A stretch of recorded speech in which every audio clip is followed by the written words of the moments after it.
আসসালামু আলাইকুম ভিউয়ার্স, কেমন আছেন সবাই? নিশ্চয়ই ভালো আছেন। এই তো দেখতে পাচ্ছেন কাঁচা কলা। এই কাঁচা কলা দিয়ে আমি একটি রেসিপি তৈরি করব, খুবই মজার রেসিপি বাচ্চাদের জন্য বিশেষ করে। তাহলে চলুন এবার জেনে নেওয়া যাক কীভাবে আমি এই রেসিপিটি তৈরি করব। তা ততক্ষণ আপনারা আমার সাথে থাকুন। আমি এটাকে কেটে ধুয়ে নিয়ে ফিরে আসছি। এই তো আমার এগুলো কাটা দেওয়া হয়ে গেছে, আমি এই যে নিয়ে আসছি।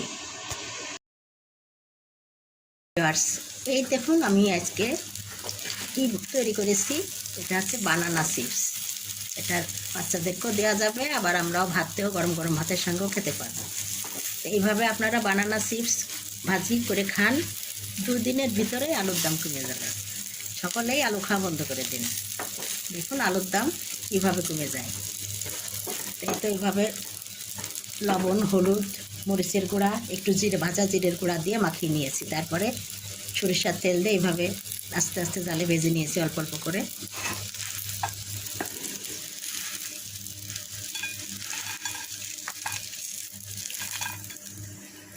এই তো কত সুন্দর বানানা চিপস তৈরি হয়ে গেল।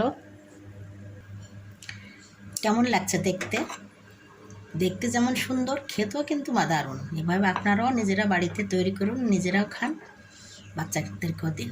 খুবই পুষ্টিকর খাবার। আশা করি আপনাদের ভালো লেগেছে। আর যদি ভালো লেগে থাকে তাহলে অবশ্যই আপনারা আমার চ্যানেলকে লাইক, কমেন্ট, শেয়ার ও সাবস্ক্রাইব করে আমার পাশে থাকবেন। তাহলে এরকম নতুন নতুন টিপস রেসিপি। বেগুন দিয়ে শুটকি মাছের চচ্চড়ি করলাম। দেশি শুটকি, পাবদা আর আইফোড় মাছ চচ্চড়ি করলাম। তো আমি চলে এসেছি আপনাদের জন্য আরেকটি নতুন রেসিপি নিয়ে, যেটা কিনা আপনারা ভাবতেও পারবেন না। আলু খাওয়ার কি দরকার বলুন তো? আলু পেঁয়াজ না খেলে কি আমরা বাঁচবো না? আমরা বরং বেঁচেই যাব।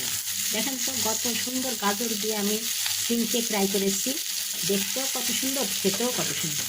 তাছাড়া তো পেঁয়াজ আমি দিই নাই, সামান্য একটু সরিষার তেল দিয়ে যে ভাজিটা করে নিয়েছি। আপনারাও সকলে মিলে এইভাবে আলু আর পেঁয়াজ খাওয়া বাদ দিন, দেখতে পাবেন যে কীভাবে আলুর দাম আর পেঁয়াজের দাম কমে যায়। কারণ আমরাই তো ছাড়ি না, আমরাই যতই দাম হোক কিনে খাই, কিন্তু আমরা যখন আন্দোলন করবো কেউই খাবো না, তখন অটোমেটিক দাম কমেই যাবে।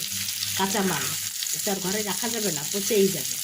আমরা যে জিনিসের দামটা বেড়ে যাবে সেই জিনিসটা আমরা অ্যাভয়েড করবো, আমরা খাবোই না কেউ। সবাই আমরা প্রতিজ্ঞা করি যে আমরা আর দাম বাড়লে কোনো জিনিসই খাবো না।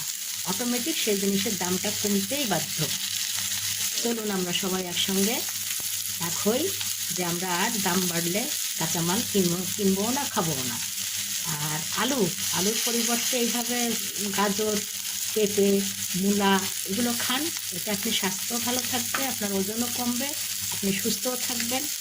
আর বাচ্চারা ফ্রেঞ্চ ফ্রাই খাবে, তাদেরকে কি করবেন?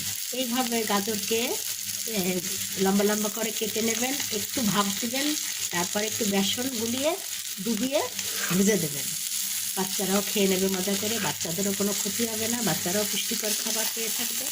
আর গাজরের দাম তুলনামূলকভাবে আলুর থেকে কম, মূলার দাম, পেঁপের দাম আলুর তুলনামূলকভাবে কম। আপনারা এগুলো খান, দেখুন অটোমেটিক সব জিনিসেরই দাম কমে যাবে। কেমন লাগলো আজকের আমার ভিডিওটি?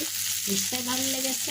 আর যদি ভালো লেগে থাকে তাহলে অবশ্যই আপনারা আমার চ্যানেলকে লাইক, কমেন্ট, শেয়ার ও সাবস্ক্রাইব করে আমার পাশে অবশ্যই থাকবেন। তাহলে এরকম নতুন নতুন রেসিপি আপনাদের সঙ্গে আমি শেয়ার করব।